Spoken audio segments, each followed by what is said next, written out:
दोस्तों, आज की इस वीडियो में हम आपको बताएंगे कि अगर आप सिविल सर्विस का एग्ज़ाम देना चाहते हैं, आप यूपीएससी का एग्ज़ाम क्वालिफाई करके आईएएस बनना चाहते हैं, आईपीएस बनना चाहते हैं, तो हम आपको बता रहे हैं कि आप स्कूल में कौन सा सब्जेक्ट चुनें और कॉलेज में कौन सा सब्जेक्ट चुनें, किस सब्जेक्ट की पढ़ाई आप करें ताकि वो हेल्पफुल हो।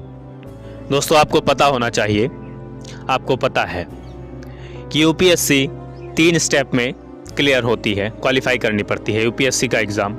पहले प्रीलिम्स होता है, फिर मेंस होता है, फिर इंटरव्यू होता है। लगभग ये 1 साल का त्यौहार चलता है। तो आपको बता दें, यूपीएससी में जो सिलेबस है उस सिलेबस के अकॉर्डिंग तो आपको पढ़ाई करनी ही होती है, आपको पढ़ाई करनी पड़ेगी। 1 साल के त्यौहार को आप सेलिब्रेट करेंगे, आप उत्सव की तरह मनाएंगे 1 साल के त्यौहार को, तभी आप सक्सेसफुल हो सकते हैं। ऑप्शनल सब्जेक्ट चुनना होता है, आपको पता होना चाहिए। ऑप्शनल सब्जेक्ट आपको अच्छी रैंक दिलाने में, अच्छे मार्क्स दिलाने में बहुत अच्छा रोल प्ले करता है। तो ऑप्शनल सब्जेक्ट का चुनाव बहुत अच्छे से करना चाहिए, बहुत ध्यान से करना चाहिए। और आपकी स्कूल या कॉलेज की पढ़ाई ऑप्शनल सब्जेक्ट को चुनने में आपकी मदद कर सकती है। आपने स्कूल में किसी भी सब्जेक्ट से पढ़ाई की हो, कॉलेज में किसी भी सब्जेक्ट से पढ़ाई की हो, यानी आप साइंस बैकग्राउंड से हैं, कॉमर्स बैकग्राउंड से हैं या आर्ट्स से हैं, इससे कोई फ़र्क नहीं पड़ता। बहुत से इंजीनियरिंग स्टूडेंट हैं जो सिविल सर्विस का एग्ज़ाम क्वालिफाई करते हैं। बहुत से मेडिकल स्टूडेंट होते हैं जो कि एमबीबीएस करते हैं या डॉक्टर होते हैं, उसके बावजूद वो सिविल सर्विस का एग्ज़ाम देते हैं।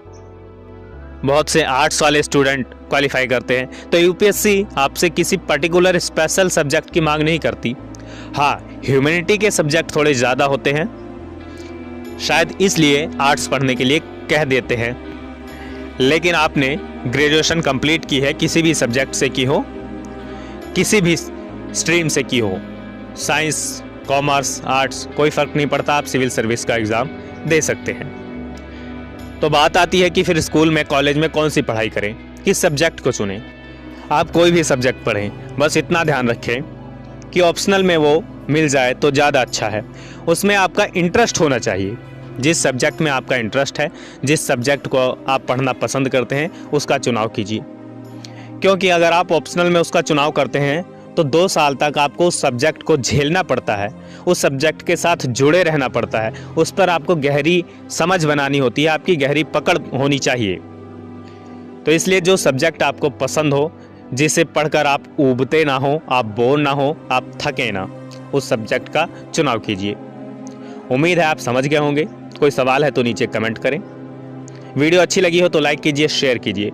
आप हमें फेसबुक पेज पर भी फॉलो कर सकते हैं, आरजेएम स्कूल के नाम से हमारा पेज है, वहाँ भी फॉलो करना बिल्कुल फ्री है। फ़ायदा यह है कि आप वहाँ में डायरेक्ट मैसेज कर सकते हैं, आपको तुरंत रिप्लाई मिल जाएगा। हंसते रहिए, मुस्कुराते रहिए और जुड़े रहिए आरजेएम स्कूल के साथ। धन्यवाद।